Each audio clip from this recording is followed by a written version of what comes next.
Pancasila. Belajar bergerak berbagi untuk negeri, kita menjalin kolaborasi. Belajar bergerak berbagi. Bismillahirrahmanirrahim. Assalamualaikum warahmatullahi wabarakatuh. Waalaikumsalam warahmatullahi wabarakatuh. Bismillahirrahmanirrahim. Rabbi shrah li sadri wa yassir li amri wahlul 'uqdatam min lisani yafqahu qawli. Yang saya hormati Bapak Kepala Sekolah SDN Unpad Kabupaten Tangerang dan Dewan Guru yang saya hormati dan saya banggakan. Dalam kesempatan yang baik ini, saya selaku pembawa acara izinkan saya memperkenalkan diri. Nama saya Brian Anas, dan izinkan saya pula membacakan susunan acara kegiatan pada hari ini. Yang pertama, membacakan basmalah, kemudian acara inti yaitu berbagi pemahaman tentang penerapan budaya positif di SDN Unpad, kemudian pemaparan materi dari Ibu Melda selaku calon guru penggerak angkatan 7 dari Kabupaten Tangerang. Menginjak acara yang pertama yaitu membacakan Bismillah untuk membuka kegiatan berbagi pemahaman tentang penerapan budaya positif. Saya pimpin. Mari kita membaca Bismillahirrahmanirrahim. Menginjak acara yang kedua yaitu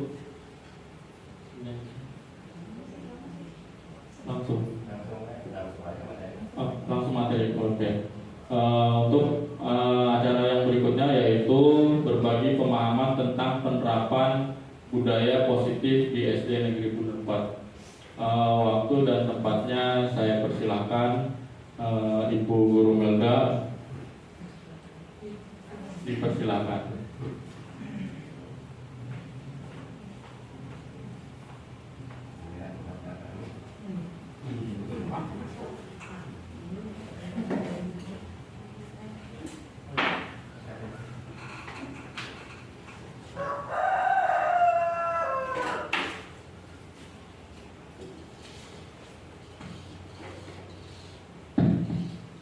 Baik, terima kasih. Assalamualaikum warahmatullahi wabarakatuh.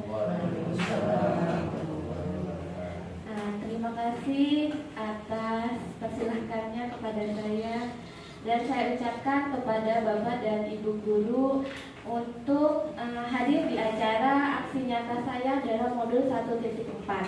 Baik Bapak Ibu Guru, izinkan saya untuk berbagi pemahaman tentang penerapan budaya positif. Di sini saya bukan menggurui Bapak dan Ibu, tetapi saya berbagi pemahaman tentang budaya positif itu seperti apa di sekolah, apa yang harus dilakukan oleh seorang guru kepada siswanya. Baik,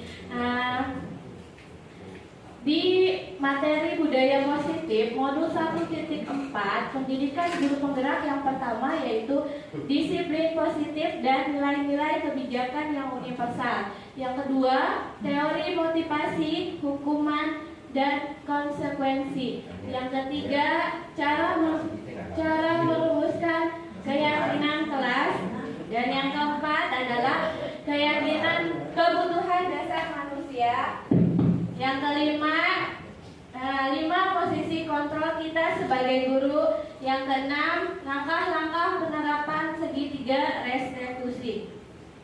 Nah, budaya positif ini akan menumbuhkan rasa aman dan nyaman kepada murid dalam proses pembelajaran.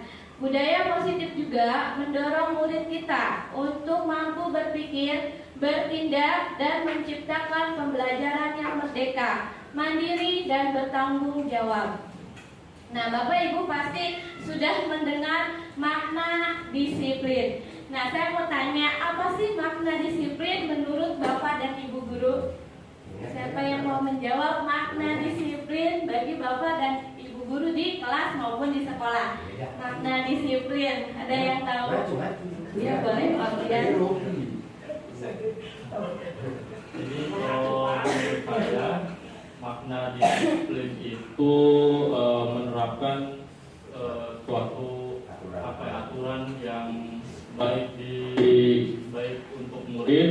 maupun untuk Dewan Guru.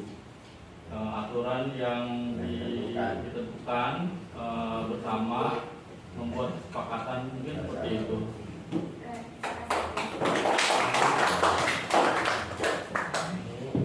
Ada lagi yang mau menyampaikan pendapatnya tentang makna disiplin? Tidak ada? Oh, boleh. Ya, boleh.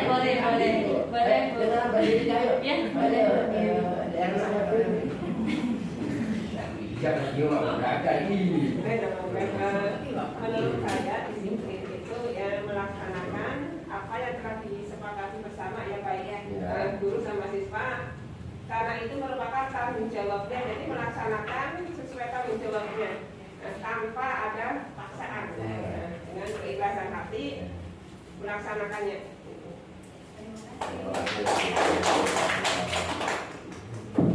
Baik, terima kasih kepada Bu Erna yang sudah menyampaikan pendapatnya tentang makna disiplin. Ada lagi Bapak dan Ibu?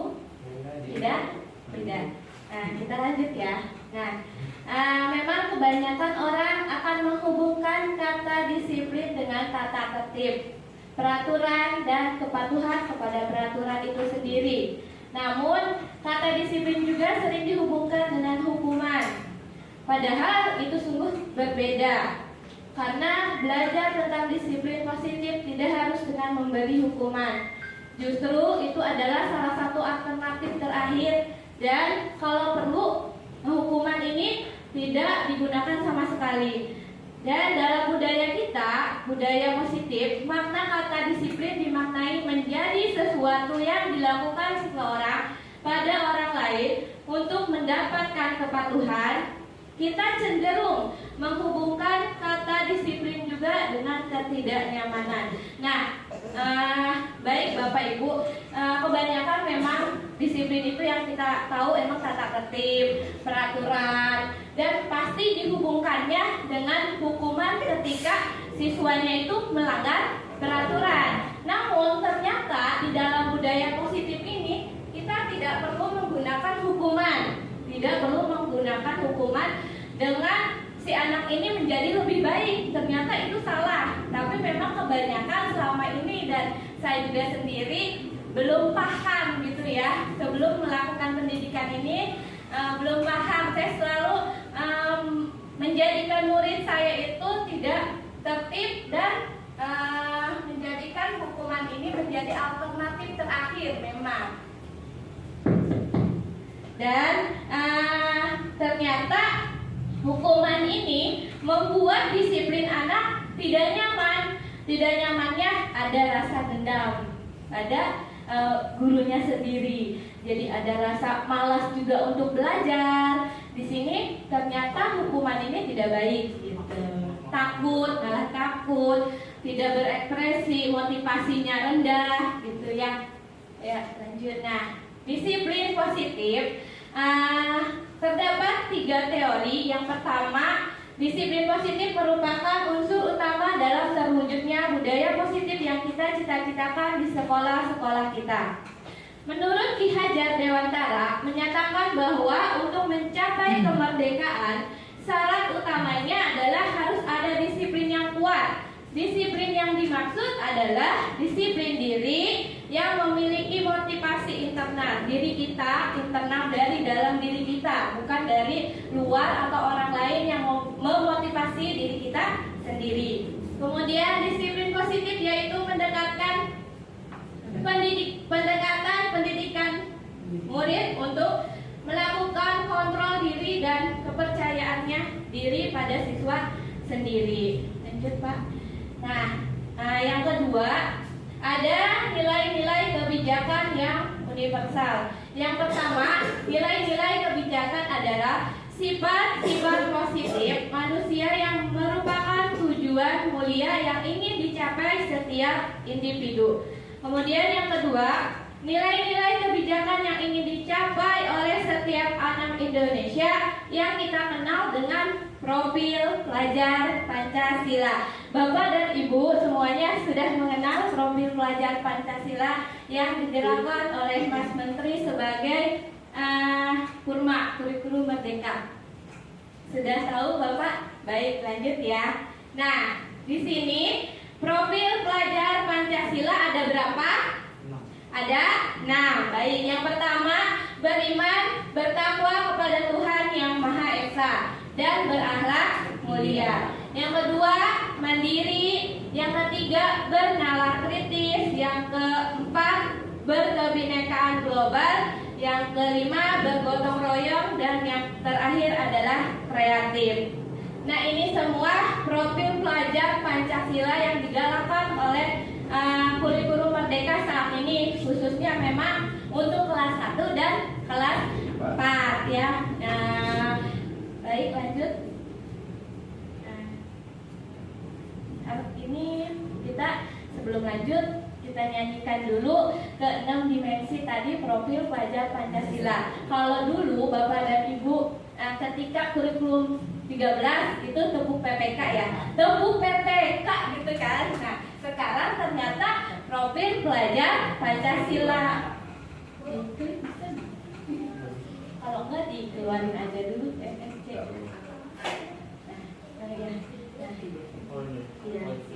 Nah, Bapak dan Ibu kita nyanyi bersama-sama dulu ya sebelum lanjut biar enggak. Nah, ya boleh. Saya tuh ngapa salah. Itu.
Nah, Bapak Ibu lanjut ke materi selanjutnya ketiga, yaitu teori motivasi, hukuman, dan konsekuensi.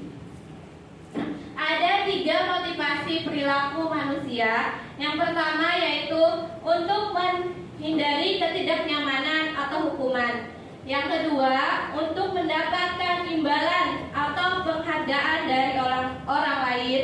Dan yang ketiga, untuk menjadi orang yang mereka inginkan dan menghargai diri sendiri dengan nilai-nilai yang mereka percayai. Lanjut, Pak.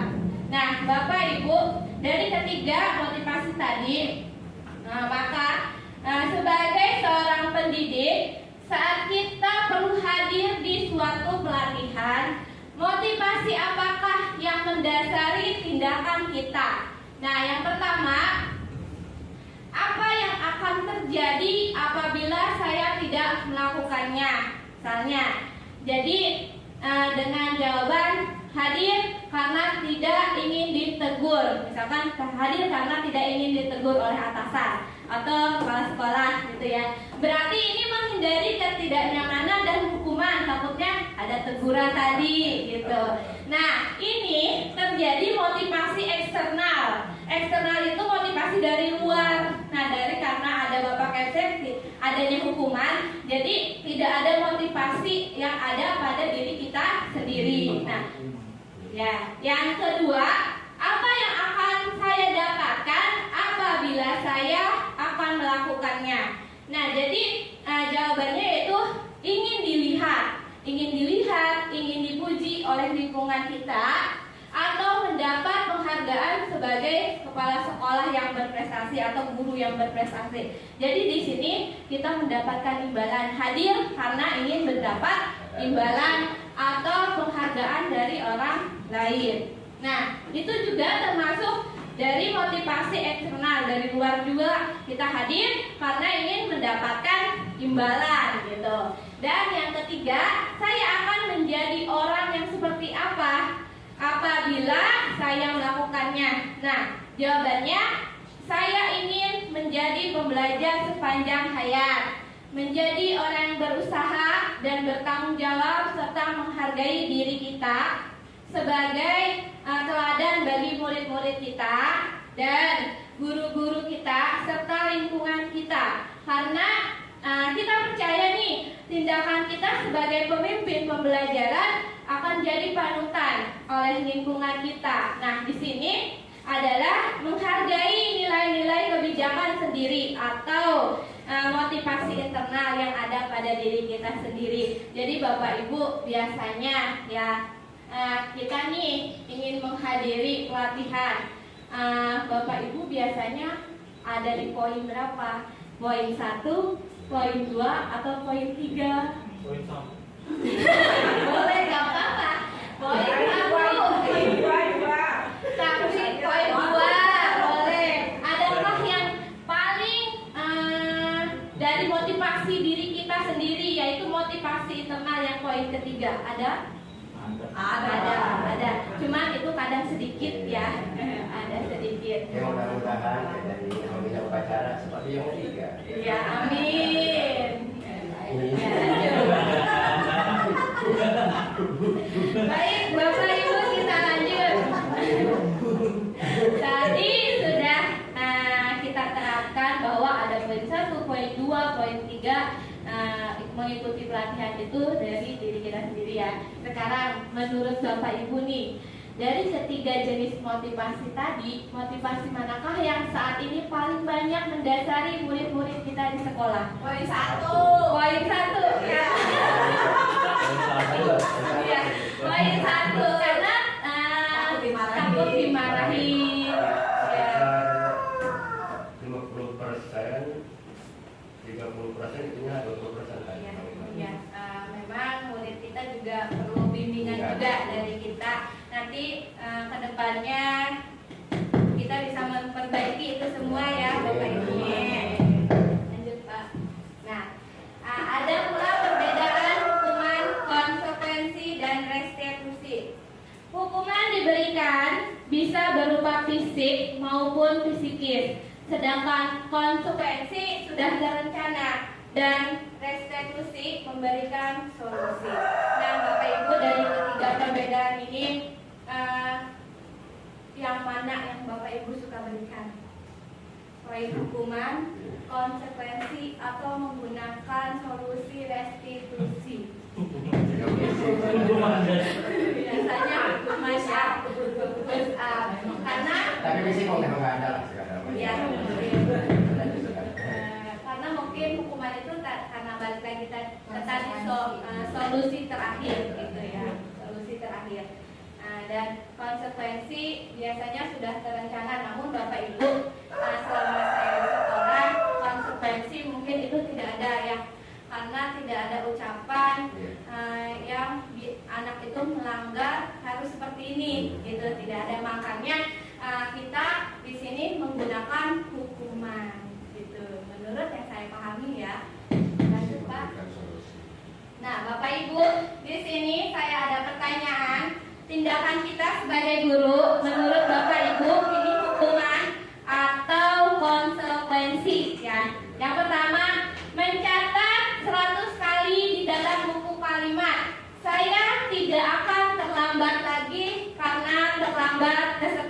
menurut Bapak Ibu ini hukuman atau konsekuensi?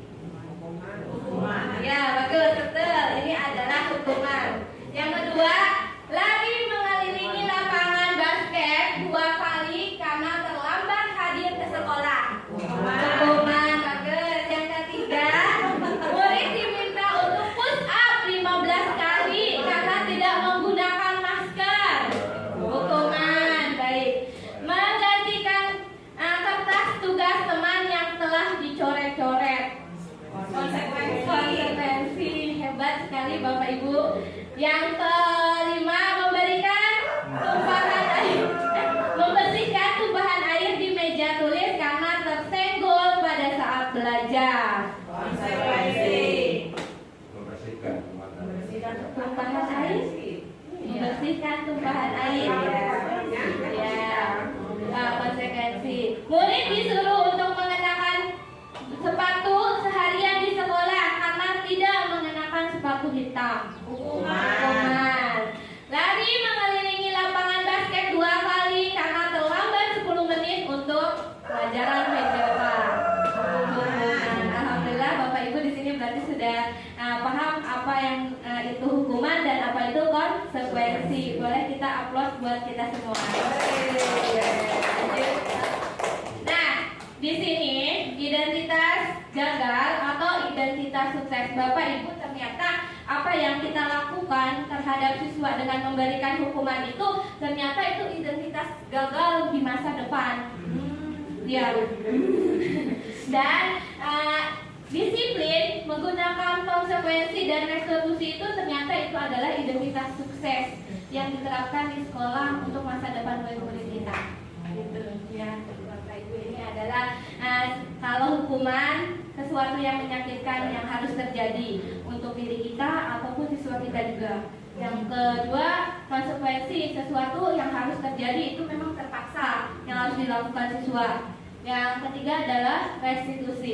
Restitusi ini merupakan pilihan yang terbaik untuk setiap guru atau orang tua juga bisa. Ini adalah pilihan yang terbaik untuk kita dan anak-anak kita di rumah maupun di sekolah. Lanjut Pak.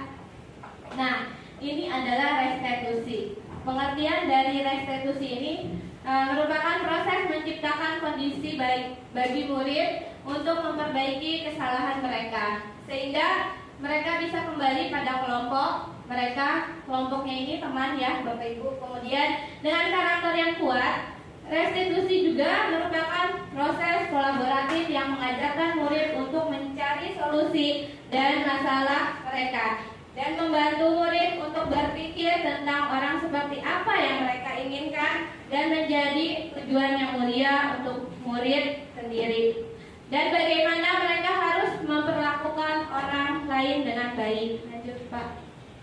Nah, ini adalah 9 ciri-ciri restitusi. 1. Bukan untuk menebus kesalahan, namun untuk belajar dari kesalahan. Yang kedua, memperbaiki hubungan. Yang ketiga, tawaran, bukan paksaan.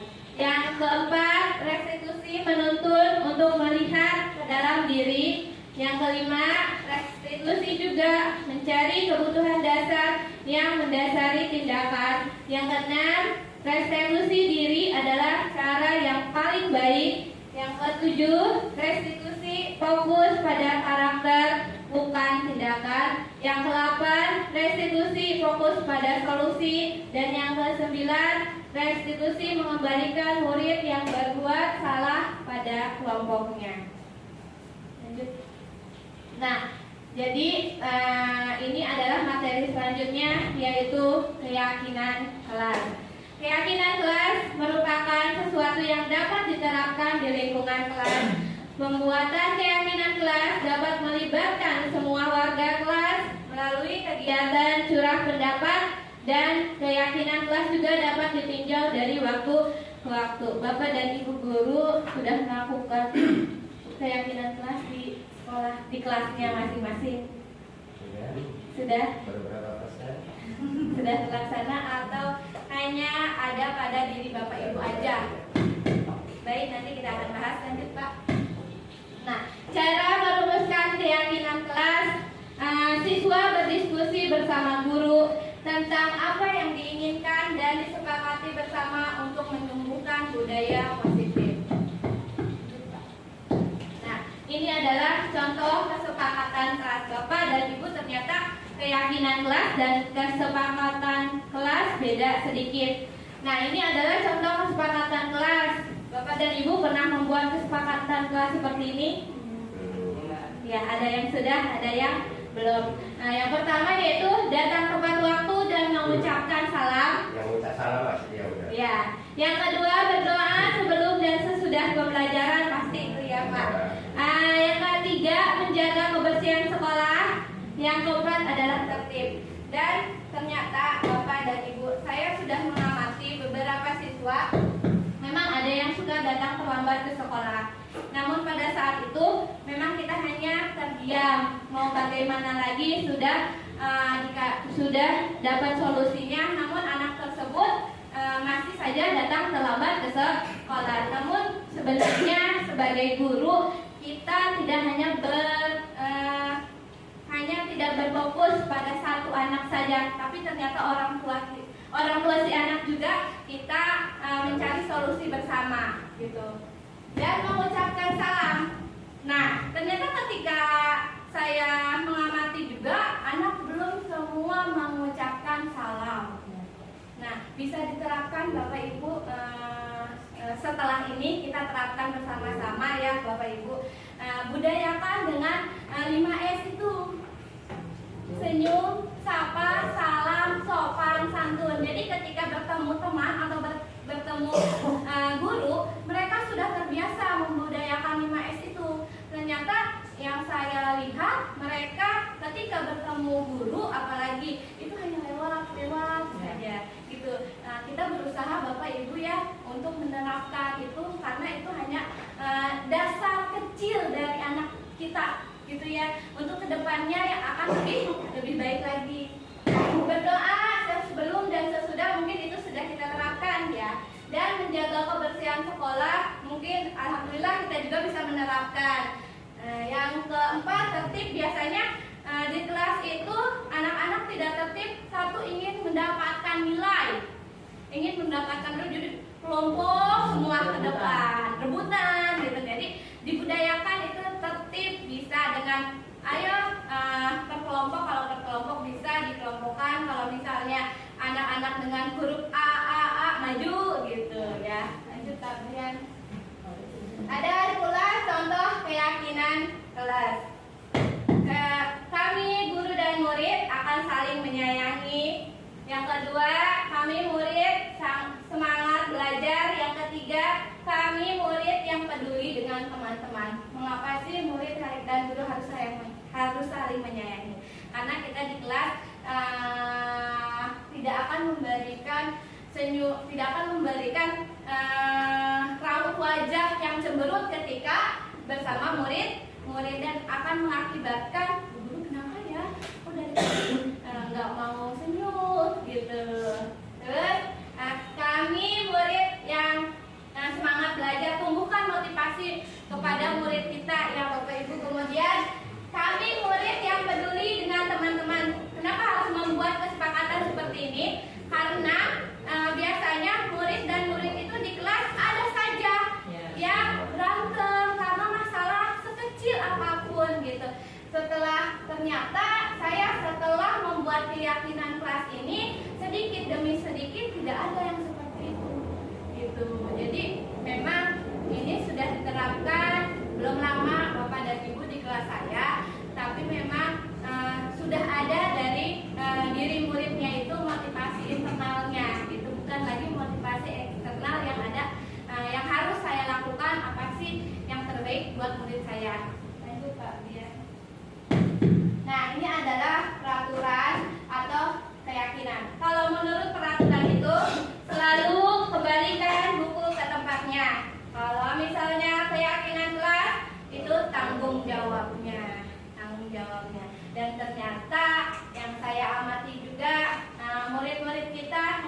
kepada peraturan. Tidak hanya dengan keyakinan kelas yang tidak ada tanggung jawabnya. Mungkin nanti kita bisa terapkan lagi bagaimana menerapkan keyakinan kelas dengan kata-kata atau terdengar positif dari murid-murid kita. Lanjut Pak. Adapun yang selanjutnya yaitu 5 kebutuhan dasar manusia. Ini tidak hanya pada guru ya, jadi semua anak juga semua manusia memenuhi kebutuhan 5 dasar ini. Yang pertama bertahan hidup. Bertahan hidup di sini yaitu untuk satu fisik kita agar tidak lemah, makan, minum. Bapak dan Ibu ada nggak di dalam diri untuk bertahan hidup? Sudah memenuhi belum kebutuhan dasar yang pertama ini? Sudah, alhamdulillah ya. Yang kedua, kasih sayang dan rasa diterima. Bapak dan Ibu, ternyata kasih sayang dan rasa diterima sudah terpenuhi. Alhamdulillah. Belum Pak Brian Pak. Belum Pak, belum dia belum lengkap. Belum lengkap kalau Pak Brian. Dan ternyata murid-murid kita, Bapak dan Ibu yang saya hormati, dari 5 kebutuhan dasar manusia ini yang tidak dimiliki oleh mereka. Kasih sayang dan rasa diterima. Sehingga banyak sekali kejadian memang yaitu karena berantem tadi. Tidak ada rasa kasih sayang di rumah, makanya dibawalah ke sekolah sama si anak tersebut. Kemudian yang ketiga adalah kebebasan. Bapak dan Ibu, kita sebagai guru senantiasa akan lebih baik jika kita melakukan pembelajaran tidak hanya di kelas, yaitu di luar juga kita bisa memberikan kebebasan kepada anak, namun tetap dalam tuntunan kita. Ya, yang keempat yaitu kesenangan. Memberi kesenangan kepada murid yaitu sangat berharga Bapak Ibu, karena akan ada cerita di rumah dan akan ada cerita di masa depan yang akan tumbuh pada peserta didik kita. Dan yang terakhir adalah penguasaan. Jadi mereka menguasai apa yang mereka butuhkan. Lanjut Pak. Nah, lanjut yang ada 5 posisi kontrol. Ini boleh diterapkan oleh kita dan boleh juga diterapkan oleh orang lain.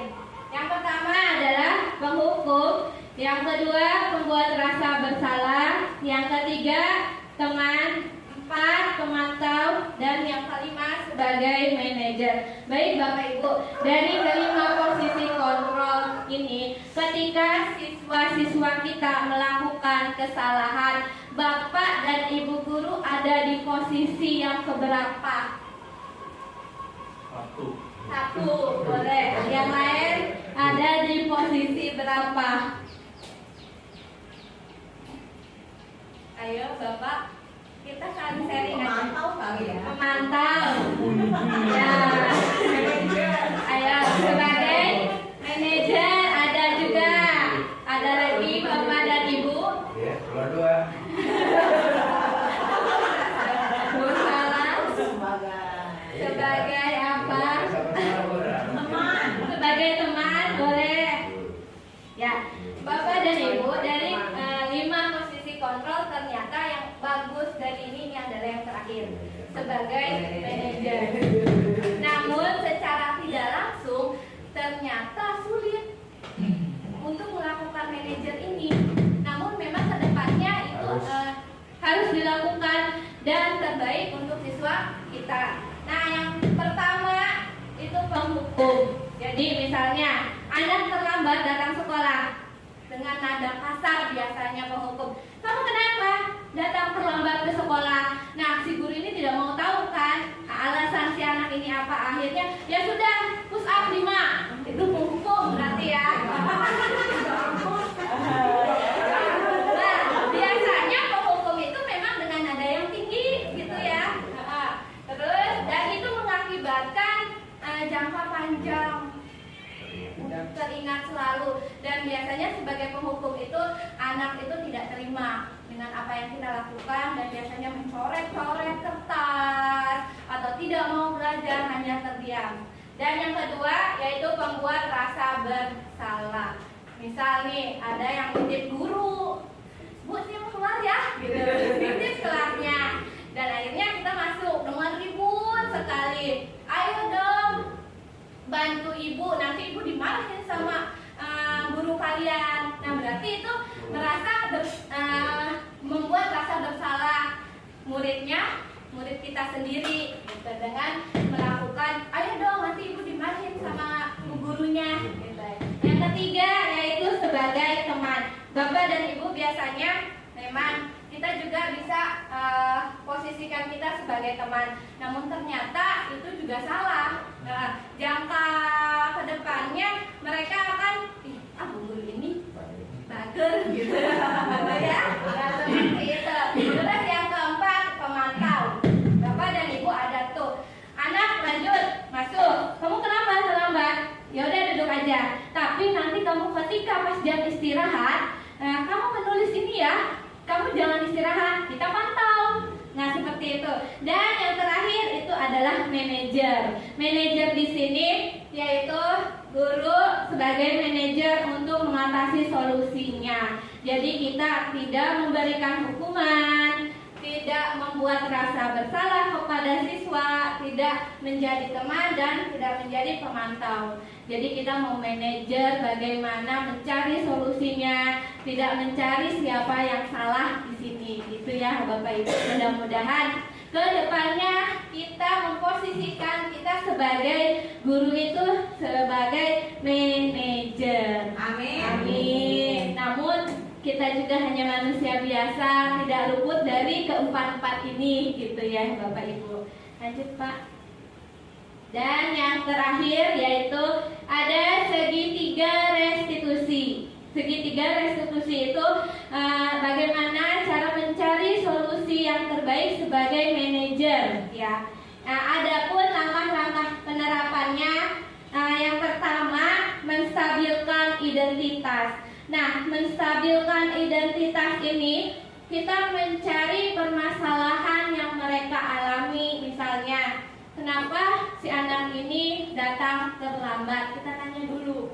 Dengan setelah kita tanya, baik, misalnya kamu bukan salah satunya yang pernah melakukan telat datang ke sekolah. Misalkan ibu juga dulu waktu sekolah pernah melakukannya itu dengan terlambat datang sekolah. Nah setelah kita menstabilkan identitas bersama, kita yang kedua, validasi tindakan yang salah. Nah menurut kamu misalnya, kamu juga tentu punya alasan mengapa kamu datang terlambat ke sekolah. Misalnya, iya Bu, saya semalam tidurnya begadang main HP misalnya. Nah kita lanjut lagi. Baik, ibu di sini tidak akan memberikan siapa yang salah, namun ibu di sini hanya akan menanyakan keyakinan lagi kepada siswanya. Keyakinan, kita kan karena tadi sudah membuat keyakinan kelas bersama, kamu masih ingat tidak misalnya dengan keyakinan kelas yang sudah kita buat bersama, gitu kan ya? Atau keyakinan kelas apa yang telah kita sepakati bersama. Nah ternyata si anak juga masih ingat, ya Bu, datang tepat waktu dan memberikan salam misalnya gitu. Nah baik, jika menurut kamu itu benar, misalnya tidak untuk bangun malam lagi, apa yang harus misal kamu lakukan? Saya misalnya tidak main HP lagi, gitu ya, tidur lebih awal. Nah kita sepakati bersama, mulai kapan akan melakukan seperti itu? Misalnya mulai malam ini Bu, baik. Di sini kita menanyakan keyakinan anak tersebut, dan setelah itu ya sudah kita memberikan sama-sama solusi untuk peserta didik kita. Nah Bapak dan Ibu, pernahkah Bapak dan Ibu menggunakan segitiga restitusi ini dalam memecahkan masalah? Belum. Baik, karena Bapak dan Ibu sekarang sudah tahu ya, mudah-mudahan sekolah kita sekolah yang menerapkan budaya positif. Amin. Amin. Bisa menerapkan segitiga restitusi ini dan tidak lagi menggunakan hukuman. Bisa menggunakan hukuman, namun itu tadi balik lagi solusi terakhir gitu ya. Namun tetap dalam pantauan kita bersama. Mudah-mudahan kedepannya kita bisa menerapkan segitiga restitusi itu, menstabilkan identitas, menanyakan masalahnya dulu apa, jangan harus menjudge mereka untuk kamu harus push up, enggak ya Bapak Ibu. Lanjut Pak. Nah Bapak, selain konsep-konsep yang saya sampaikan dalam modul ini, hal yang penting dalam menerapkan budaya positif di lingkungan sekolah maupun di kelas yang pertama, kerja sama warga sekolah yang baik, memberikan teladan dan tuntunan yang baik, dan yang ketiga melakukan pembiasaan yang baik agar terwujudnya budaya positif. Nah, Bapak dan Ibu, biasanya kita memberikan teladan tentu pasti ya, karena kita mau yang terbaik untuk murid-murid kita. Nah, dan yang pertama, mungkin mohon maaf Bapak dan Ibu, kita mari sama-sama bekerja sama dalam membenahi sekolah kita ini. Karena awal lagi Bapak Kepala Sekolah juga sudah memberitahu bahwa sudah enak sekolah kita, gitu kan ya. Apapun sudah kita punya, apa yang kita tidak punya, kita punya semuanya. Guru penggerak kita sudah ada satu yang lulus ya Bapak Ibu. Terus luas tanah kita sudah luas, alhamdulillah. Kelas sudah kita dapatkan. Sekarang kursi juga kita sudah dapatkan. Dengan kesabaran kita bersama-sama. Mari kita bekerja sama untuk membenahi sekolah kita yang lebih nyaman lagi, lebih bagus lagi dari sebelumnya. Oke, Terima kasih. Bapak dan Ibu, terima kasih. Mungkin ada yang mau bertanya sebelum saya menutup ini. Ya, ya Pak.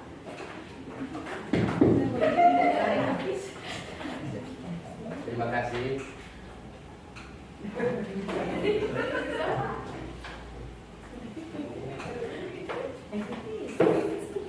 Terima kasih ke Ibu Jasa selaku calon penggerak, dan terima kasih ke kalian yang sudah jadi penggerak.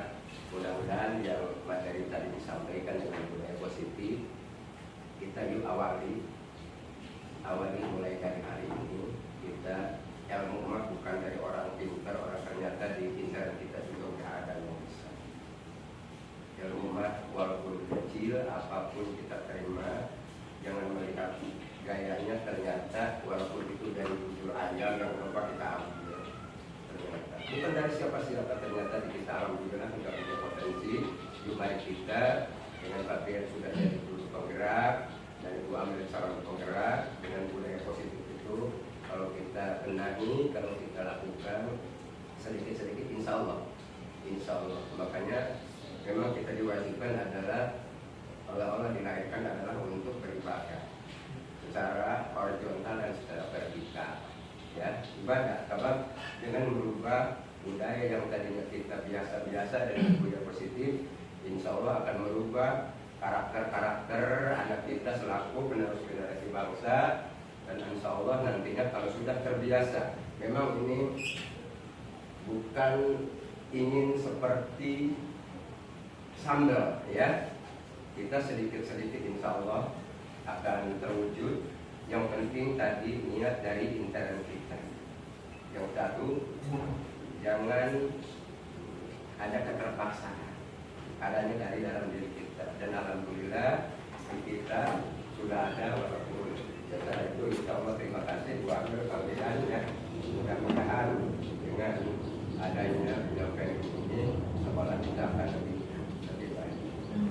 Sampai jadi sebentar lagi Bapak tidak bisa berbuat apa dan memberikan sarana. Mudah-mudahan dengan kita 8 bulan lagi kita bareng-bareng bersama dan akan ibadah insya Allah. Kalau diniatkan ibadah. Kalau diniatkan untuk bekerja memang susah. Niatkan untuk ibadah. Dan jadikanlah kita teladan. Memang ada contohnya. Lapalkana lakum bi Rasulullah SAW. Tidaklah saya diciptakan untuk menjadi teladan, contoh yang baik. Ya, inama buistu liufanil makarimal akhlak. Saya diutus ke dunia untuk menyempurnakan akhlak. Mudah-mudahan dengan setetes pengalaman dari Ibu Melda dan dari Terperbian, mudah-mudahan dengan kebiasaan ini anak-anak kita yang 390 menjadi anak yang baik. Amin. Dan diterima, insya Allah kita akan pahalanya langgeng. Amin. Pahala langgeng kita, walaupun secara kesejahteraan kita belum sejahtera. Terima kasih Bu Melda dan Mbak Pian. Yuk mari kita bersama-sama, jangan terlalu jangan melihat etama kebaturan ayu. Ilmu mah tadi juga ternyata di kita banyak potensi yang ada. Yuk kita kembangkan Bunda 4 insya Allah. Sebab kita pindah ke sini 2016 hanya bisa tahu sendirilah yang udah di sini. Kita hanya punya juga kasih bangunan, bangku juga itu yang misalnya ada 4 ya, barisannya. Tapi alhamdulillah sarananya sudah belum cukup, memang belum. Sudah alhamdulillah materi pembelajaran sarana Fokus sudah punya 5, yuk kita gunakan. Fokus tinggal layar tidak dibeli. Alhamdulillah laptop sudah kebagian walaupun belum canggih benar satu-satu gitu ya. Alhamdulillah yuk kita gunakan sarana ini. Mudah-mudahan anak-anak kita menjadi anak yang tadi disiplin. Disiplin, jangan disiplin dipaksa, udah ada di dalam diri masing-masing. Tidak mudah gitu. Tapi mudah-mudahan nanti 2045 Indonesia akan menjadi bangsa emas katanya kan ya. Itulah. Jadi dari awal dulu. Kalau anak kita insya Allah sudah berkarakter baik, yang tadi buat kesepakatan dari dalam kelas masing-masing, yuk kita bareng-bareng kita jauhi hukuman secara fisik walaupun secara kata yang kasar. Terima kasih Bu Mel, Pak Brian dan rekan-rekan semuanya. Mudah-mudahan apa yang sudah kita sampaikan walaupun nanti secerta, setitik, sambil ngajar, sambil baca doa, selipkan kata-kata yang indah ini. Insya Allah lama-kelamaan mah anak sudah melekat insya Allah yang akan bisa. Terima kasih, hanya sekian bisa memberikan itunya dan ucapan terima kasih yang sudah bekerja keras. Bapak tidak bisa membantu karena ini mudah-mudahan yang lainnya nyusul ya. Kesempatan yang sudah pinter-pinter itunya malah tinggal daftar kemarinnya. Kita bukan mengambil sertifikatnya, tapi ternyata ilmu ini dalam. Kalau sertifikat udah apa lah ya, hanya untuk penelitian pangkat apa udah apa sedikit manfaat. Tapi ini kalau disalurkan kan insya Allah muncul sampai kita meninggal ya. Terima kasih. Wassalamualaikum warahmatullahi wabarakatuh.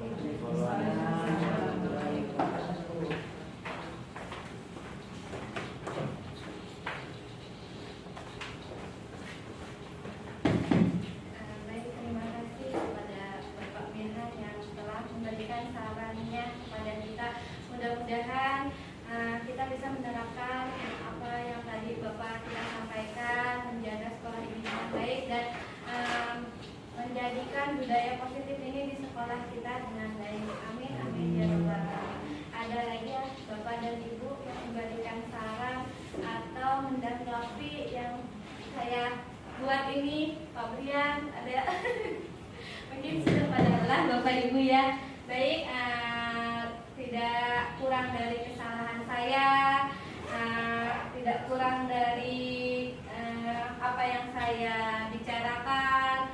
Mungkin ada beberapa kata yang tidak bisa dipahami oleh Bapak dan Ibu. Kita nanti kedepannya saling sharing aja. Anggap saja kita adalah teman bersama, menjalin kolaborasi bersama agar kita bisa menerapkan budaya positif ini di lingkungan SDN Bundar 4. Amin. Kurang lebihnya saya mohon maaf. Wabillahi taufiq wal hidayah, wa ridha wal inayah.